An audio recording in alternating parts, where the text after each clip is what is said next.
পটাশপুরের সিংড়া মোড়ে এবং গোটা কাঁথি লোকসভা জুড়ে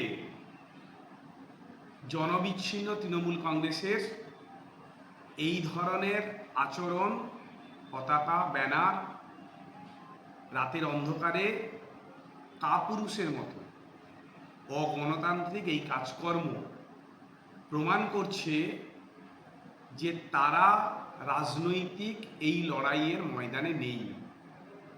পুলিশ প্রশাসনকে দিয়ে কার্যকর্তাদের নামে মিথ্যে মামলা, খেজুরি, পটাশপুর, ভগবানপুর বিভিন্ন জায়গাতে তৃণমূল কংগ্রেসকে পেছনে থেকে নিশ্চিহ্ন তৃণমূল কংগ্রেস পুলিশ প্রশাসনকে দিয়ে ভারতীয় জনতা পার্টির কার্যকর্তাদের যখন কোনোভাবেই